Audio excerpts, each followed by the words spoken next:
Hello, and welcome to Aviation Deep Dive. There are often specific battles or events in the Second World War that seem to produce endless incredible stories. One of these undoubtedly being the Battle of Britain. In fact, we've already covered one story from this battle, when an Arado float plane fought 6 Spitfires, which you can check out right here. Today, however, we're looking at an equally fascinating story, though this time a tale from the Royal Air Force.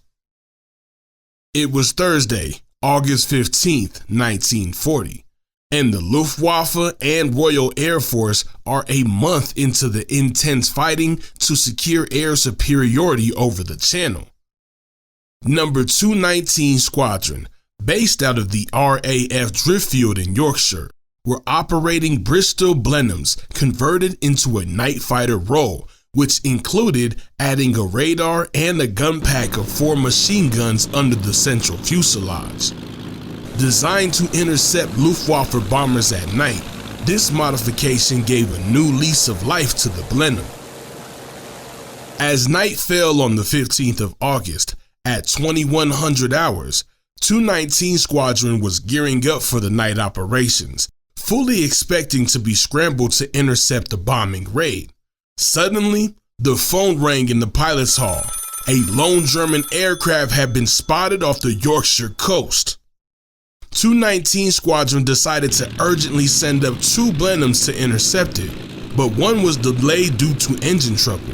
Instead of waiting, the other Blenheim decided to press on and find the marauding German plane by itself. This aircraft was crewed by Sergeant Oswald Arthur Dupee, piloting the aircraft, and Sergeant Thomas Bannister manning the dorsal turret.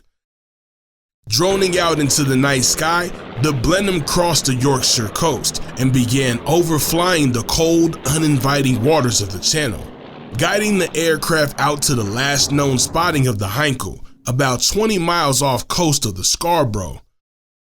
Dupee and Bannister scanned the horizon, looking for any sign of the aircraft. We're at our vectored location, 4,000 feet, no sign of Jerry yet. Roger, maybe he bumped off early. Finally, after about 10 minutes of patrolling, Bannister called out excitedly over his radio. Down there on the 9 o'clock low. It looks like a Heinkel. Roger that, Bannister, guiding her in. The Blenheim winged over as Dupee put the aircraft into a shallow dive towards the marauding Heinkel, which had apparently been caught unaware.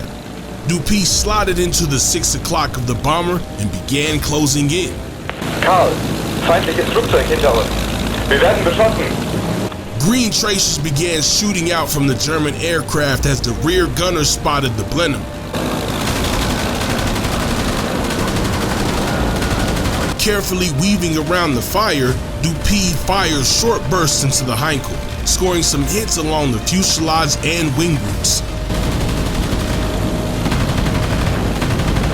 Suddenly, the tracer fire stopped, and the guns of the Heinkel falling silent. They've stopped firing. I must have hit the poor bastard. Feeling more confident, Dupee guided the Blenheim in close behind the Heinkel, lining up a shot on the engines to down the aircraft. The German gunner, perhaps feigning being killed to lure the Blenheim in closer, returned to his machine gun and sent the volley straight into the cockpit of the Blenheim. I'm hit! Rounds ripping through the windscreen and shattering the canopy. Dupee violently tugged on the stick and fell away from the Heinkel. The German gunner had been presented with an easy target. The large Blenheim was a sitting duck only 100 feet behind the aircraft. Dupee frantically looked down around the shards of glass to see with a sinking heart that his right arm had been hit multiple times by machine gun rounds and was bleeding heavily. Bannister, I'm hit badly and bleeding. Dupee was unable to keep control of the aircraft with just one arm, so Bannister abandoned his turret, crawled forwards, and helped the injured pilot out of his seat before taking charge of the aircraft himself. They quickly ruled out bailing out, as Dupee was too badly hurt to safely parachute, and leaving him behind was not an option. The only thing to do would be to try and bring the Blenheim back to the airfield. There was only one issue. Bannister did not know how to fly. Dupuy cradled his arm and called out the basics of controlling the aircraft from next to the pilot seat in the cockpit, whilst Bannister turned the aircraft to head back to RAF Driftfield, their home airfield. Droning through the night sky and over the coast, it became clear that Dupuy was bleeding quite badly and his strength was fading. Nevertheless, he tried to help with navigation by looking out of the greenhouse nose of the Blenheim and giving directions. Set a bearing for 265. I think that's Everly, so we should be almost exactly west of that. Roger. But then, disaster struck. The port engine began overheating and running unevenly. Blocked. It must have been hit by Jerry. Speed was of the essence, but the Blenheim was now losing one of its engines as Dupuy was rapidly losing strength and fading in and out of consciousness.